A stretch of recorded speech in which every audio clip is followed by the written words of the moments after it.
Good morning, Shaun. Hey Lorraine, how are you? I'm good, thanks. And you? Fantastic, thank you. We are here today at Duxbury Networking in Johannesburg, and I have the privilege today to talk to a friend that I've known for quite a few years, and that is Shaun Gordon here. He is the Chief Security Officer. I need to get that right. CSO That's it, yes. of Duxbury Networking. Wow, we go back quite a while. Shaun, how are you? Fantastic. But I think, it's been, 13 years? Yep, it's a while.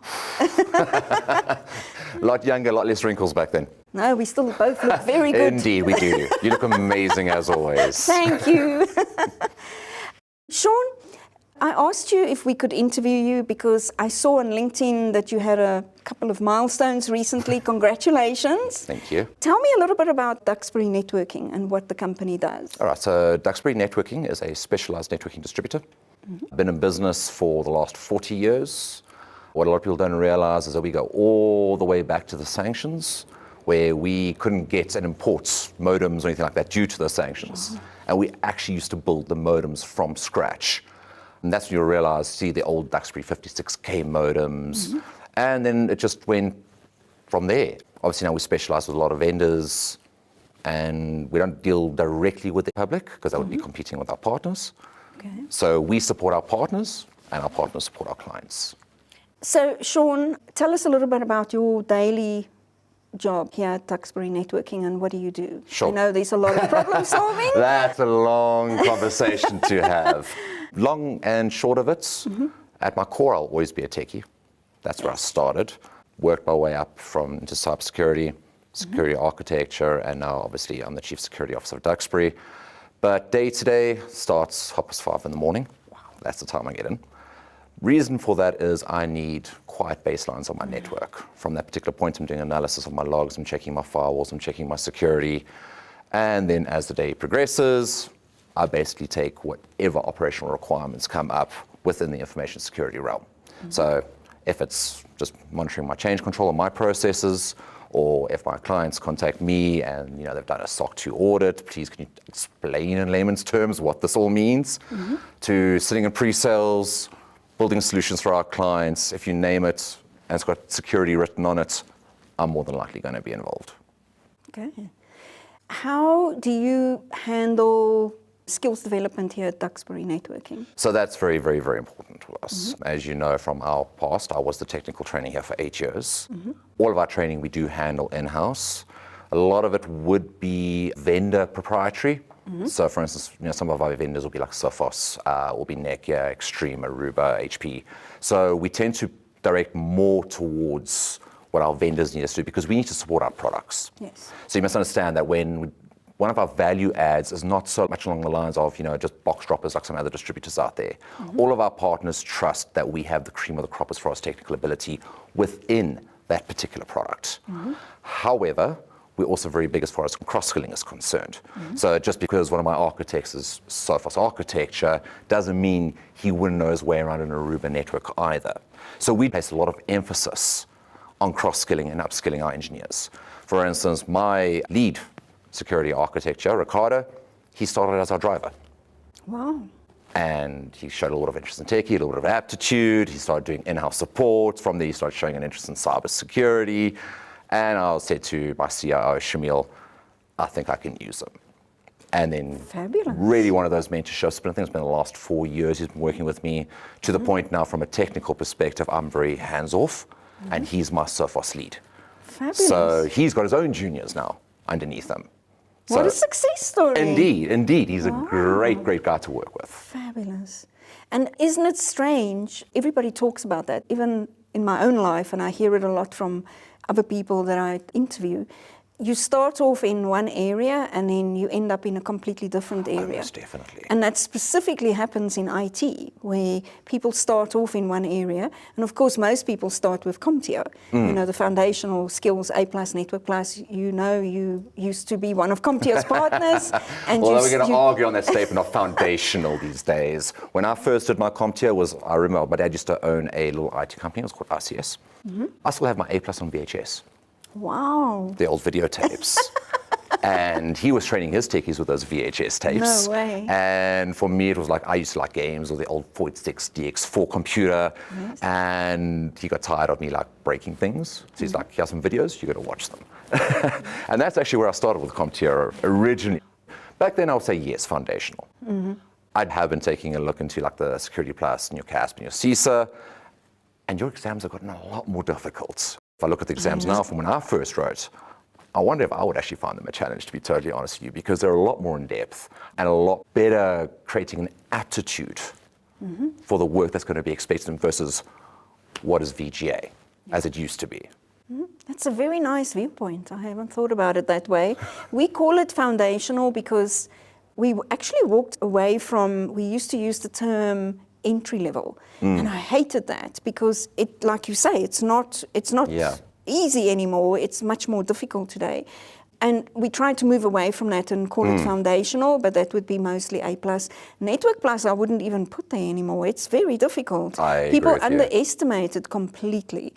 So we call it foundational because we feel that, you know, like yourselves, you have vendor-specific certifications or training that you have to do. And the CompTIA certifications being vendor neutral and covering a skill supplement. So when I do the skills gap assessment for companies, I can see when that foundation is missing because they're building on top of something that doesn't have a foundation. So I agree with you, it's not quite the right description because it has evolved a lot. But I can also see when people skip networking or skip A+, that there's a gap there as well. So it definitely needs to be. And you're actually 100% on that because I get a lot of guys, obviously as a specialist distributor, we don't really focus so much on systems admin, you know, servers or computers and that. But from the networking side, I definitely agree with you. I overlook a lot of CVs, a lot of guys asking for an internship here with me or, you know, security architecture. Okay, so where's your N+? Because I found that a lot of guys, you know, they come in, they're so far certified, okay, but then I ask them, okay, what is a switch? No idea. What is a router? What is the basics?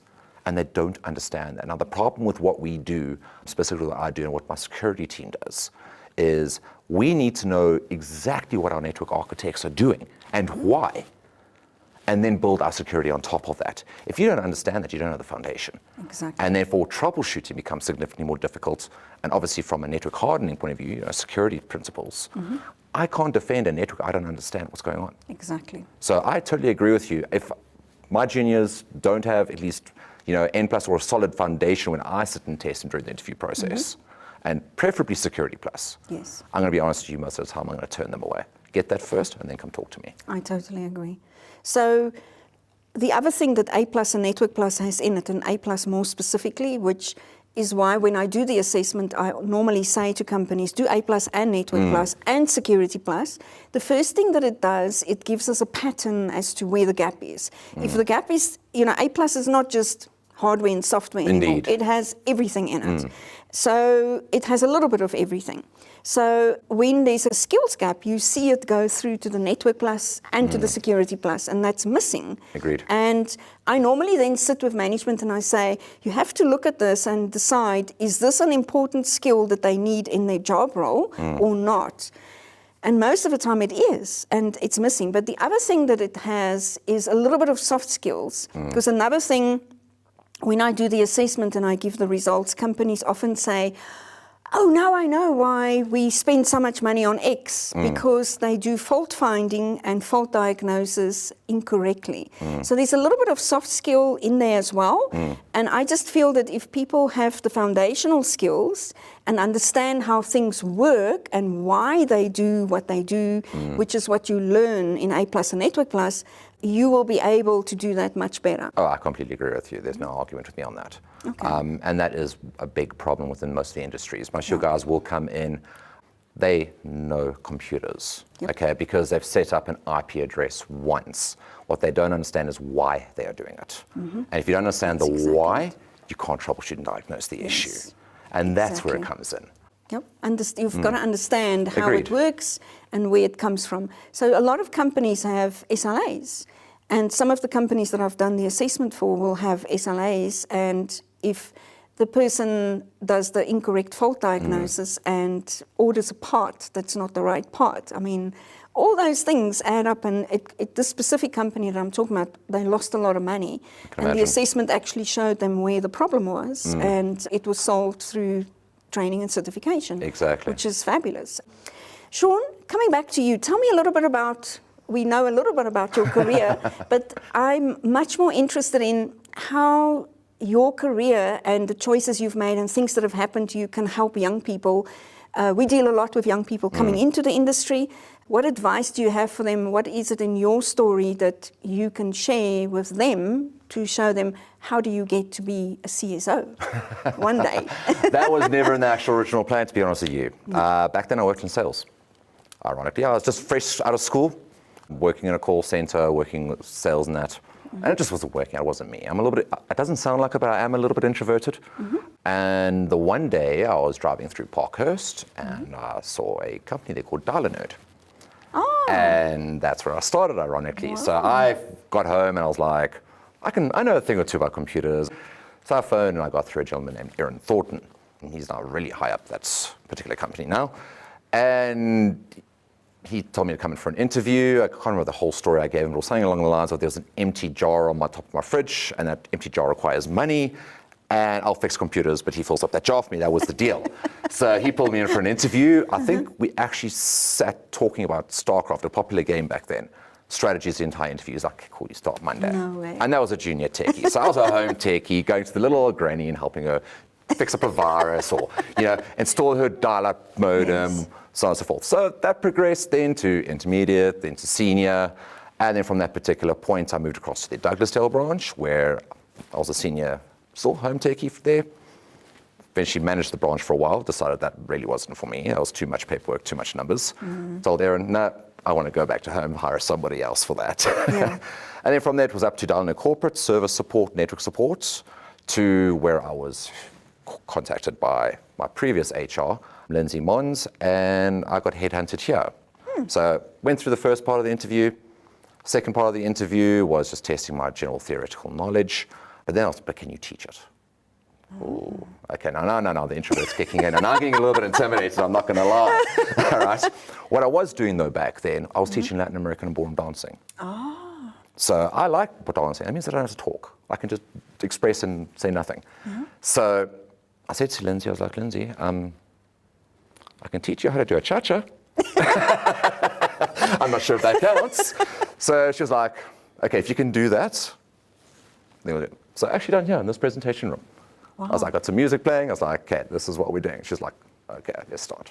So got the position. Now, originally I was supposed to supplement the lead trainer here. The day I started, he decided he's going to resign. Oh, nice. Put in his 30 days notice.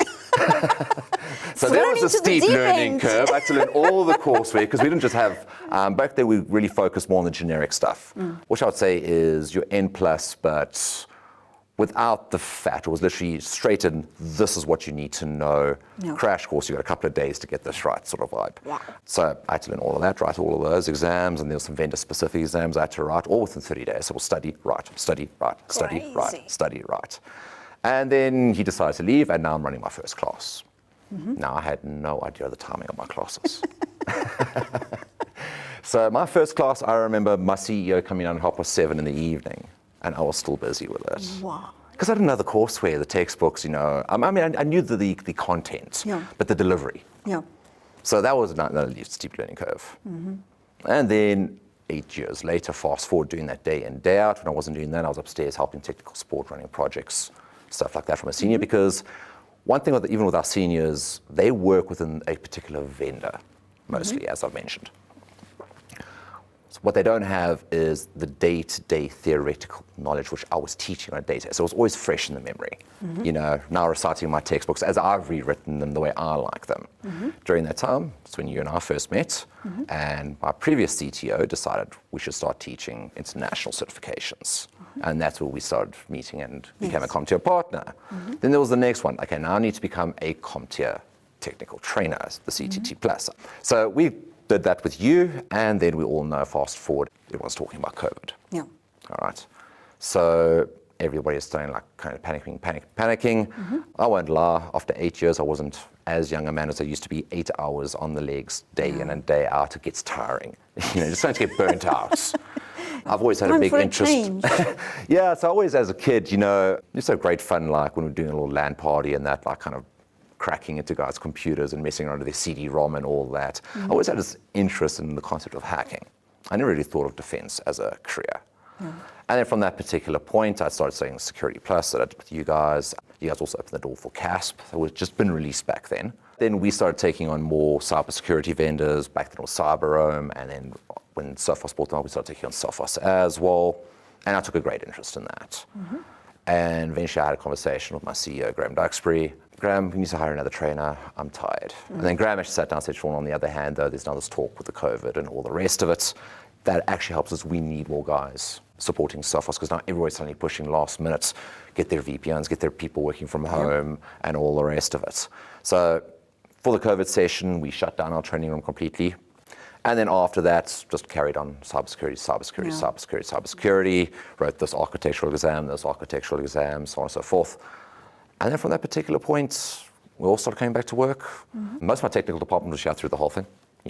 Specialized staff, emergency services. I came back, carried on, and eventually our cybersecurity just took off because now everybody wants to work from home. And we need to find a way to secure that. So we've never had a CSO. We've never had one. It's never been a position. We've never even had a CIO at that point. We had our CEO, our FD, and we always had a CTO. You remember, it used to be Andy Robb. Yes.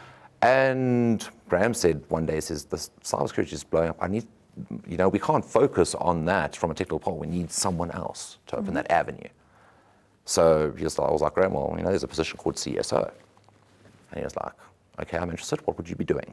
Well, exactly what I'm doing now, Dux, on a day. So you're just giving me a title. The second thing that was really important with regards to that is that I was going toe-to-toe in a boardroom with C-level executives. Yes, exactly. And now I'm going, well, who are you? I'm the senior security techie. No. Doesn't quite work out so well. The technical manager back then, Shimel Kimi, he had just studied and completed his chartered CIO through university. So I was like, Dux, at the same time, we got space for a CIO here. And he was like, both of us, same time. Okay, this is what you're doing, this is what you're doing. But if I'm going to give everybody any advice, find a niche. Start with your foundationals. Get your A+, your NET+, your SEC+. And then from there, decide what you want to do. I can guarantee you what you study is not going to be in what you end up doing. That's never going to happen. No. You're going to start as a desktop support techie. Pretty soon, that's not going to be enough. You're going to start with servers. And you're going to think, now you're going to start pushing towards Azure or AWS. Life has a funny way of throwing us curveballs. Yes. But I know a lot of colleagues from way back when and all the way through now, they like to do that job hopping thing. That doesn't really work for me. I was 8 years with Dial-A-Nerd until I got headhunted, and I've been 13 years here. I like the whole concept of starting in the trenches and slowly but surely working your way up. I agree with you. I agree with you. One of the things that I hear a lot today, and CompTIA did some research recently around hiring trends globally. So when you look at your team, are there any specific personality traits that you're looking for when you look for people to add to your team? Do you mostly employ from outside, or do you work? I know that you've had people inside that you've moved up. Because one of the things that come up is everybody talks about individuals must fit the company culture. And the other thing that I hear a lot, and I personally feel is a good one, is attitude of individuals and taking their own career in their hands and running with it and not waiting for someone, that personal go-getter type of thing. Look, there's nothing wrong with the concept of ambition. All right, but I found that the ambitious ones are the ones that job hop. That's true. So what tends to happen now is you put a 2-year investment into a person, do the skills development as we were discussing earlier, and the next offer that comes in, they jump ship. Now, obviously from that, we're a more family-orientated company, as I mentioned earlier. Graham Duxbury is a great mentor. I wouldn't be the man I am if it wasn't for his leadership, especially transitioning from the techie mindset into the management mindset. Which is a big jump. Well, indeed, it's a very, very, very People difficult. underestimate it. And there's very little help. Exactly. So for Graham, he's always got a very open door policy. Fabulous. You know, he likes to give you enough rope to hang yourself with, sort of vibe. But when you do, it's not fire and brimstone either. He'll sit there and talk to you, be like, do you know where you went wrong? And then what he'll do is he'll have a discussion with you in such a way that it actually changes the way you're thinking about the problem. And he'll kind of like lead the conversation and help you find the answers. Versus him just saying, this is what you should have done, this. He's not that kind of man. So he's been a great mentor to a lot of us in that particular realm. Makes a big difference. I try to do the same thing. Like I mentioned, Ricardo, he started as our driver and slowly kind of almost following the same way I did things, working his way up, getting more interested. So yes, we want a degree of a mission, but more what I look for is initiative. That's the word. That's what I'm looking for. That's the word. Yes. I see a lot of guys come in, and I've seen it in previous positions as well, and they just don't go anywhere. They lack initiative. They don't show interest in anyone. They do what they do, and that's all they do. What we try to encourage here is to get excited about different technologies.